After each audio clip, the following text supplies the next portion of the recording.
આમોદનગરના ઉવેશ park સોસાયટીના રહીશો તમામ પ્રકારના વેરા ભરવા છતાં મોટાભાગની નગરપાલિકામાંથી મળતા માળખાકીય સુવિધાઓથી વંચિત રહેતા સ્થાનિકોમાં ભારે રોષ જોવા મળી રહ્યો છે। આમોદનગરની ભૂગર્ભ ગટરની પમ્પિંગ સ્ટેશનની મોટર ખરાબ થવાથી નગરપાલિકાના ભૂગર્ભ ગટરના સત્તાધીશો દ્વારા શહેરમાં ભૂગર્ભ ગટરનું પાણી બહાર કાઢવામાં આવી રહ્યું છે, જેના કારણે સોસાયટીના રહીશોને પારાવાર મુશ્કેલીનો સામનો કરવાની નોબત આવી છે। સોસાયટીના રહીશો દ્વારા નગરપાલિકા સામે રોષ ઠલાવતા જણાવ્યું હતું કે સોસાયટીના રહીશો દ્વારા પાલિકાના તમામ વેરા ભરવામાં આવે છે, તેમ છતાં પણ નગરપાલિકા દ્વારા મળવાપાત્ર માળખાકીય સુવિધાઓથી અમને વંચિત રાખવામાં આવી રહ્યા છે, તેમજ ખુલ્લી ગટર હોવાના કારણે કાયમી દુર્ગંધ મારતા પાણીનો ભોગ અમારે બનવું પડી રહ્યું છે અને અમારી સોસાયટીમાં અનેક વખત મોટા સાપ પણ નીકળે છે। આ ઉપરાંત મચ્છરોનો ઉપદ્રવ મોટા પ્રમાણમાં વધી રહ્યો છે। ગટરમાંથી નીકળતું આ દુર્ગંધયુક્ત પાણી શહેરમાં પ્રસરતા નજીકમાં આવેલ વહોરા સમાજ, ડભોયા સમાજ તેમજ ખત્રી સમાજના કબ્રસ્તાન પણ આવેલ છે, જેથી કબ્રસ્તાન આવતા જતા લોકોને પણ આ ગંદા પાણીથી પસાર થઈને જવાની નોબત આવી છે। અંતે ઉલ્લેખનીય છે કે આમોદ નગરપાલિકા દ્વારા થોડા મહિના પહેલા જ ભૂગર્ભ ગટર માટેની નવી મોટરોની ખરીદી કરવામાં આવેલ હતી, છતાં કર્મચારી દ્વારા દેખરેખ ન રખાતા સમયસર મોટર રોડનું ઓપરેટિંગ ન થતા વારંવાર મોટરો ખોટકાતી હતી અને આખરે એનો ભોગ આમોદ શહેરના શહેરીજનોને બનવાનો વારો આવ્યો છે।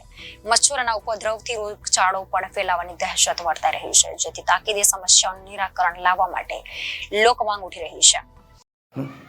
નામ હિરેન કુમાર મુકેશભાઈ લીંબચિયા। શું સમસ્યાઓ છે તમારી સોસાયટીમાં? સોસાયટીમાં સમસ્યા એ છે કે એક તો બહાર મેઇન રોડ ઉપર ખુલ્લી ગટર છે અને ભૂગર્ભ ગટરનું જે પાણી છે એ ખુલ્લે આમ છોડવામાં આવે, જેથી મચ્છરનો ત્રાસ એકદમ વધી ગયો છે। બીજી સમસ્યા એ કે આખા ગામમાં ડીડીટી પાવડર છાંટવામાં આવે છે અને અમારા આ વિસ્તારને માત્ર ડીડીટી પાવડરથી વંચિત રાખવામાં આવેલો છે।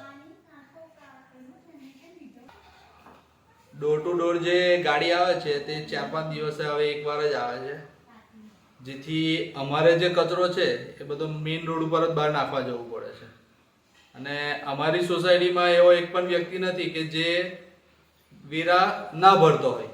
તમામ વેરા ભરવા છતાંય અમને આવી બધી સુવિધાઓથી વંચિત કેમ? હું ગુલામ રસૂલ ખત્રી આજરોજ આમોદ મુસ્લિમ ખત્રી સમાજના કબ્રસ્તાને હું દરરોજ કબ્રસ્તાન આવું છું અને જોયું કે ભૂગર્ભ ગટરનું પાણી, ગંદુ પાણી જાહેર રસ્તા પરથી ગટરમાં આવે છે અને ગટરની અંદરથી મલ્લા તલાવડીમાં આવે અને બહુ જ ગંધ મારે છે, જેથી જતા આવતા ઈસામોને પણ મોં ઢાંકીને જવું પડે છે। એ પરિસ્થિતિ છે, જેને તાત્કાલિક એનું નિરાકરણ આવે એ પ્રમાણે વ્યવસ્થા થાય એવી અમારે નગરપાલિકાને વિનંતી। Reporter Viral Gohil, Janadesh news, Bharuch.